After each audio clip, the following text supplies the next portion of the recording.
అధ్యక్ష. ఇది రాష్ట్రం మొత్తాన్ని కూడా ఆ రోజుల్లో కుదిపేసింది అధ్యక్ష.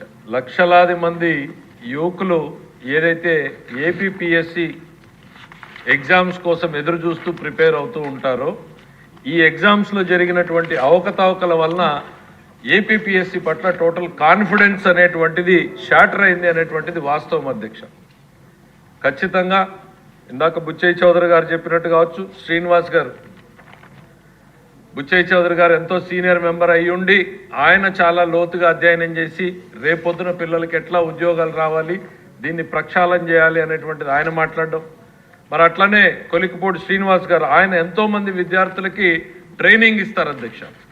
ట్రైనింగ్ ఇచ్చేటువంటి ఆయన ఈ సంస్థలో జరుగుతున్నటువంటి అక్రమాలని ఆయన స్టడీ చేసి ఆయన కూడా దీన్ని ప్రక్షాళన చేయాల్సినటువంటి అవసరం ఉందని చెప్పి ఆయన భావించడం. మరి నరేంద్ర గారు కూడా మరింత లోతుగా అధ్యయనం చేశారు అధ్యక్ష. నరేంద్ర గారు చెప్పిన ఫ్యాక్ట్స్ కానీ లేక బుచ్చయ్య చౌదరి గారు అన్ని వాస్తవాలు దాదాపుగా ప్రజల్లో నానుతున్నటువంటివే.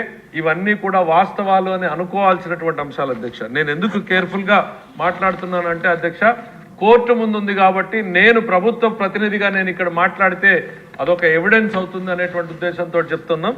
అయితే తప్పకుండా ఏపీపీఎస్సి ఇందులో అక్రమాలు జరిగాయి అనేటువంటిది ఆ రోజున ప్రతిపక్షంలో ఉన్నప్పుడు మేమందరం కూడా భావించాం. సాక్షాత్తు ముఖ్యమంత్రి గారు కూడా ఇందులో అవకతవకలు జరిగాయి అనేటువంటిది ఆ రోజు ప్రధానంగా నమ్మారు. కాబట్టి ఆయన స్పెషల్గా దీని మీద ప్రెస్ మీట్ పెట్టి కూడా మాట్లాడడం జరిగింది అధ్యక్ష.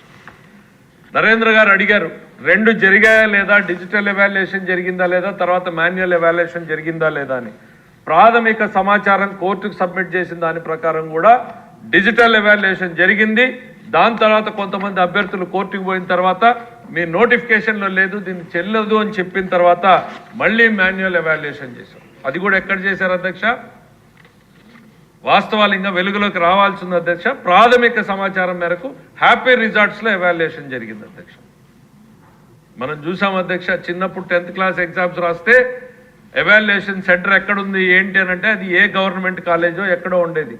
లేకపోతే చంద్రబాబు నాయుడు గారి హయాంలో ఉద్యోగాలు చేస్తే ఎక్కడ జరిగేది ఎవాల్యుయేషను?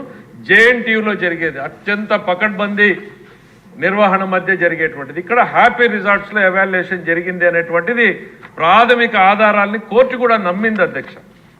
అక్కడ జరిగిందా, ఎంత మేరకు జరిగింది అనేటువంటిది ఒక కమిటీ ఇప్పుడు ఎంక్వైరీ చేస్తుంది అధ్యక్ష. ఈ ప్రభుత్వం వచ్చిన తర్వాత మంత్రి గారు ఇందాక నరేంద్ర గారు చెప్పినట్టుగానే దీన్ని ప్రక్షాళన చేయాలన్నట్టు మా HR మినిస్టర్ లోకేష్ గారు దీని పట్ల ప్రత్యేకంగా అసలు బెస్ట్ ప్రాక్టీసెస్ కంట్రీలో ఎక్కడున్నాయి వాటన్నింటినీ స్టడీ చేయడానికి ఒక కమిటీ నేమని చెప్పారు. ప్లస్ ఇక్కడేం జరిగిందో కూడా ముందు ప్రాథమిక సమాచారం కోర్టులో ఉన్నా కూడా ప్రభుత్వానికి అధ్యక్ష ఇక్కడ ఏం జరిగిందంటే ఏపీపీఎస్సి రాజ్యాంగబద్ధమైన సంస్థ, అక్కడ వివాదాస్పదమైంది.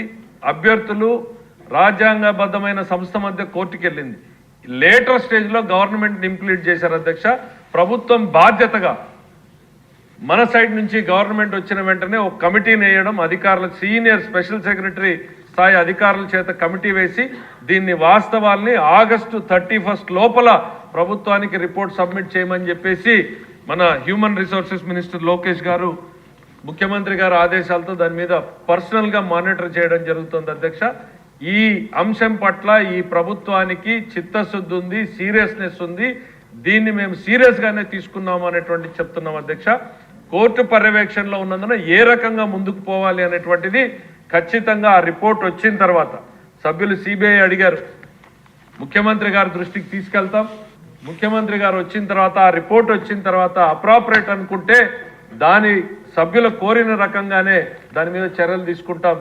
లేదు ప్రత్యామ్నాయంగా ఆ నష్టపోయినటువంటి అభ్యర్థులు నిజంగా ఇందులో నష్టం జరిగింది అనండి మనకు ప్రాథమిక సమాచారం వస్తే ఏ రకంగా సరిదిద్దాలి అనేటువంటిది కూడా సభ్యుల కన్సల్టేషన్ కూడా ఏర్పాటు చేస్తాం అధ్యక్ష. ఎందుకంటే ఈ గవర్నమెంట్లో లేక ఇక్కడ ఉన్నటువంటి సభ్యుల్లో చాలా మందికి యూత్ పట్ల ఒక కమిట్మెంట్తో ఉన్నారు అధ్యక్ష. మీతో సైతం మొదలుకొని మీరు ఎప్పుడు మాట్లాడినా కూడా ఓపెన్ అడ్రస్లో మాట్లాడతారు అధ్యక్ష. Youth is the future of the state and nation అనేటువంటిది. మరి అదే రకంగా మా గవర్నమెంట్ కమిటెడ్గా ఉంది. ఏపీపీఎస్సీని యూపీపీఎస్సీ లాగా తయారు చేస్తారు చంద్రబాబు నాయుడు గారు అనేటువంటిది ఈ సభ ద్వారా మీ అందరికీ కూడా నమ్మకాన్ని కలిగిస్తున్నాం అధ్యక్ష. ఎందుకంటే గతంలో మేము ఏం చేసినా కూడా చంద్రబాబు నాయుడు గారు అంతే పకడ్బందీగా జరిగింది. వీళ్ళ హయాంలో ఎట్లా జరిగింది అనేటువంటిది ఖచ్చితంగా అదొక పోలీసు రాజ్యంగా మార్చేశారు. బంధువుల్ని తీసుకొచ్చేసి కమిటీ మెంబర్లుగా వేశారు. ఇవన్నీ కూడా వాస్తవాలు అధ్యక్ష. సభ్యులు చెప్పినటువంటివి బహుశా లిమిటేషన్ ఉండి చాలా తక్కువ మాట్లాడగలుగుతున్నారు అనుకుంటున్నా అధ్యక్ష.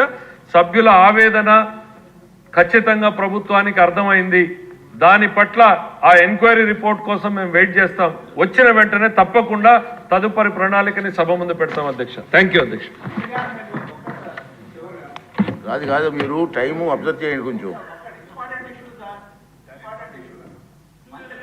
మంత్రి గారి సమాధానంలో అధ్యక్ష, డిజిటల్ ఎవాల్యుయేషన్ తర్వాత మాన్యువల్ ఎవాల్యుయేషన్ జరిగింది. డిజిటల్ ఎవాల్యుయేషన్ జరగక ముందే ఆల్రెడీ ఒక మాన్యువల్ ఎవాల్యుయేషన్ జరిగింది. దాన్ని తొక్కిపెట్టి కోర్టుకి తప్పుడు సమాచారం, తప్పుడు అఫిడవిట్లు, తప్పుడు సమాచారం అధికారులు ఇచ్చారు అధ్యక్ష. కాబట్టి మేము కోరేది ఏంటంటే ఇది ఒక పెద్ద స్కామ్ ఇది. డిజిటల్ ఎవాల్యుయేషన్ జరగకముందే మాన్యువల్ ఎవాల్యుయేషన్ జరిగింది. వాళ్ళకు కావాల్సిన వాళ్ళు ఎంపిక కావడం